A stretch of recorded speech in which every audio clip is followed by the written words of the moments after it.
Hello dear friends, आज हम chemistry का एक न्यू टॉपिक स्टार्ट करेंगे, कोऑर्डिनेशन कंपाउंड्स।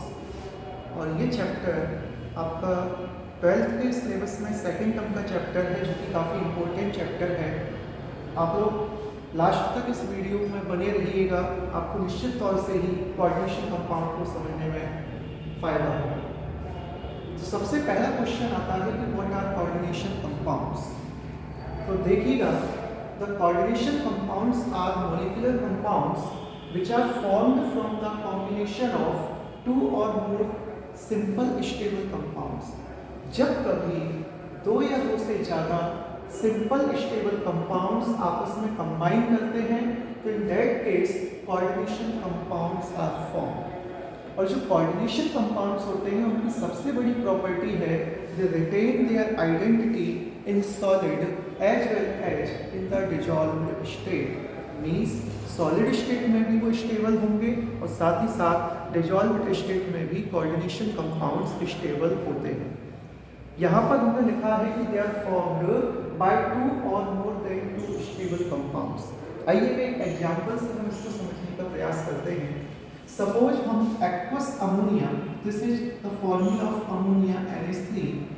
जब एक्वस अमोनिया को हम निकल क्लोराइड के ग्रीन कलर सॉल्यूशन में ऐड करते हैं, NiCl2, इसका कलर होता है बच्चों ग्रीन। और जब green solution of nickel chloride में हम ऐड करते हैं NH3, aqueous solution of ammonia, then it forms a purple compound. किस कलर का कंपाउंड फॉर्म होता है? पर्पल कलर का कंपाउंड फॉर्म होता है NH3 whole 6 and Cl2, this is a purple. तो आप क्या देख रहे हैं, ये एक सिंपल कंपाउंड है निकल क्लोराइड, ये भी एक सिंपल कंपाउंड है अमोनिया, और इन दोनों कंपाउंड के कॉम्बिनेशन से आपको एक कॉम्प्लेक्स कंपाउंड मिला है। और यही कॉम्प्लेक्स कंपाउंड एग्जाम्पल है आपके कोऑर्डिनेशन कंपाउंड का। यहाँ पर आप लोग याद रखेंगे कि जब कभी हम किसी भी कोऑर्डिनेशन कंपाउंड के कॉन्स्टिट्यूएंट आयंस की अगर हम स्टडी करना चाहें, तो याद रखिएगा कोऑर्डिनेशन कंपाउंड कभी भी डिसोसिएट होने पर अपने कॉन्स्टिट्यूएंट आयंस का टेस्ट नहीं देता है।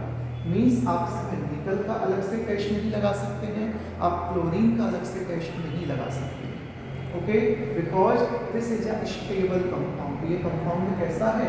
स्टेबल है। अगर ये हार्डली आयोनाइज होगा, तो ये पूरा का पूरा जो आप स्क्वायर ब्रैकेट के अंदर देख रहे हैं, ये एक आयन बनेगा कैटायन, और यहाँ क्लोराइड एक आयन बनेगा एनायन। बट आप निकल और अमोनिया इसको आप सेपरेट नहीं कर सकते। ये पूरा का पूरा कॉम्बिनेशन एक स्टेबल आयन होगा, जिसे आप कोऑर्डिनेशन स्फीयर भी कहते हैं, ओके।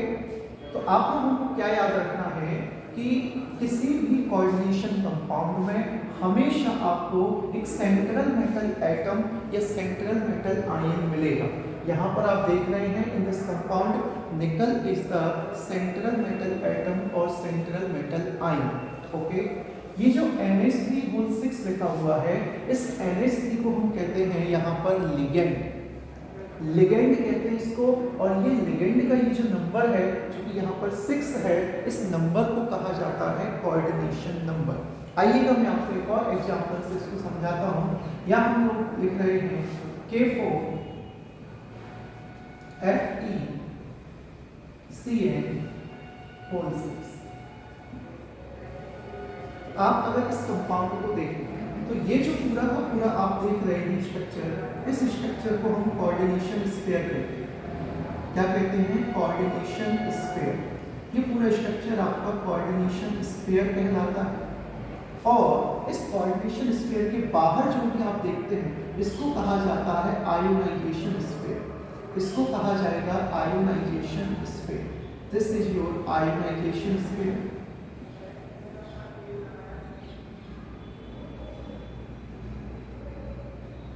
यहाँ ये जो Fe है, this Fe is central metal atom, central metal atom,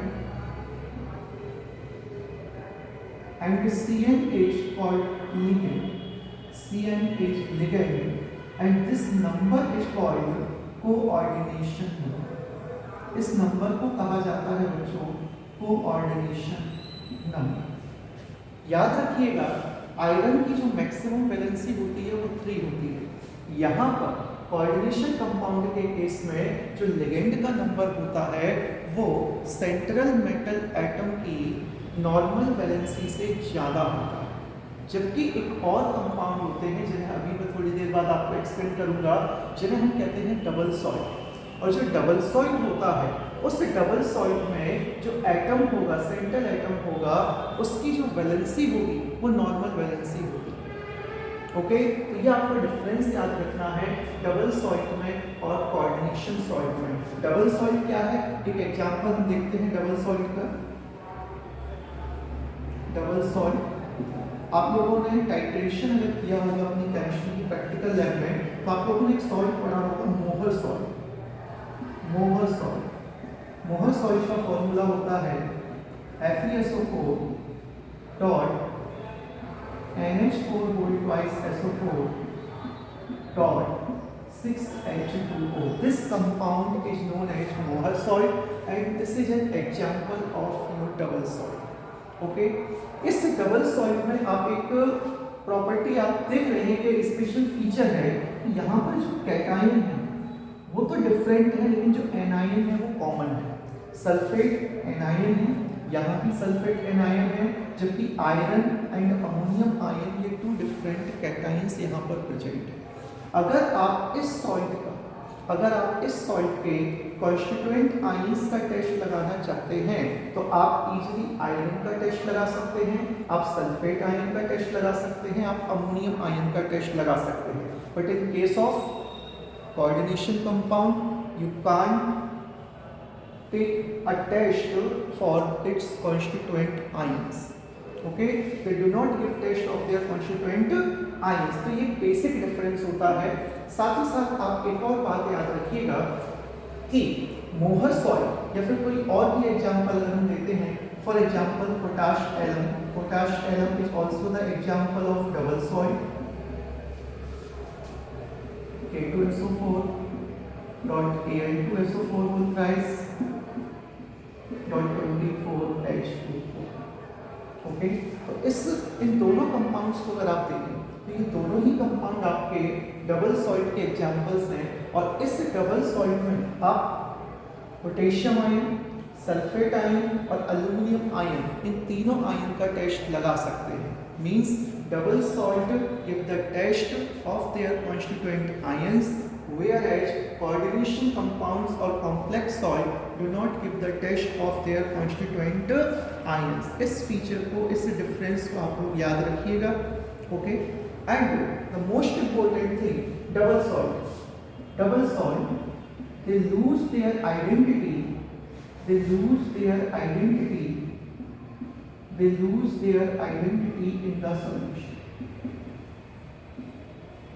lose their identity in the solution. Whereas coordination compounds retain their identity in solid as well as in the dissolved state. ये बात आपको याद रखनी है। Okay,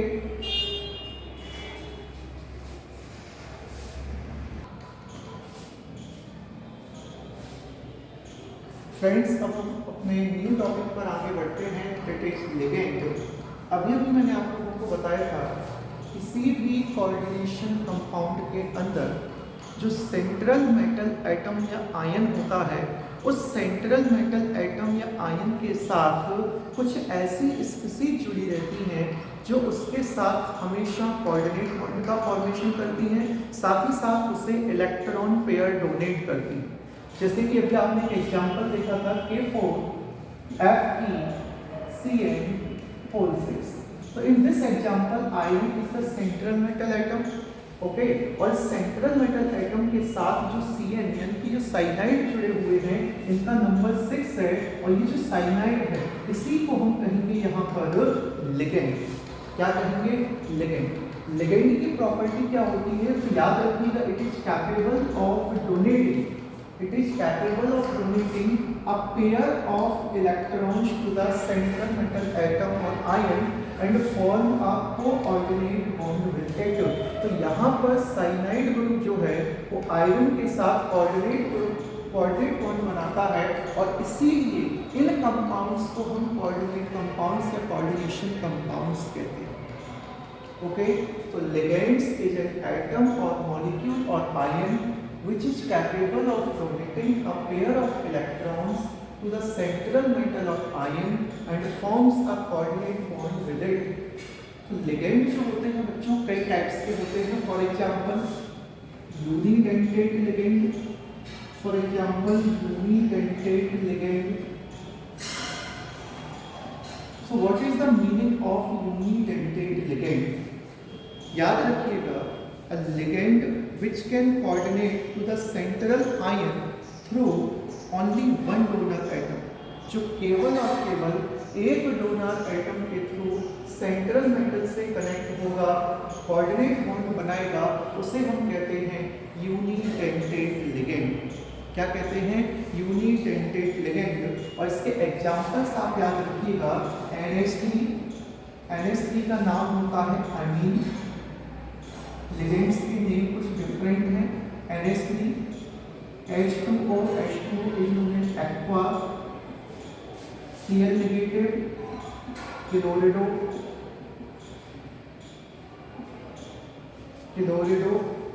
okay, Cn negative, cyano, OH negative, hydroxo, etcetera. तो ये सभी जो एग्जांपल्स आप देख रहे हैं, they can form coordinate bond only through one donor atoms. तो ऐसे लिगेंड जो केवल और केवल एक डोनर एटम के थ्रू कोऑर्डिनेट बॉन्ड बनाएंगे, उसको हम कहते हैं unidentate ligand. Second one is bidentate ligand. Bidentate ligand, तो यहाँ अब नेम से क्लियर है, इसमें कितने डोनर एटम्स होंगे जो कि कोऑर्डिनेट बॉन्ड बना सकेंगे सेंट्रल मेटल आयन के साथ। तो बाई का मीनिंग होता है आपका 2, और इसका एग्जांपल याद रखिएगा, CH2, NH2 एंड NH2। तो मोस्ट कॉमन एग्जांपल है, इसका नेम होता है बच्चों ethane 1,2-diamine। This is ethane 1,2-diamine। क्या कहते हैं इसको? इसको कहा जाता है इथेन 1,2-diamine, और इसे सिंपल हम EN से डिनोट करते हैं। ठीक है, जब कभी आप कोऑर्डिनेट कंपाउंड्स देखेंगे तो वहां पर EN आपको लिखा दिखाई देगा, तो वहां पर आपको EN से कंफ्यूज नहीं होना है। EN is bidentate ligand which is ethane 1,2-diamine। And another example is oxalate ion.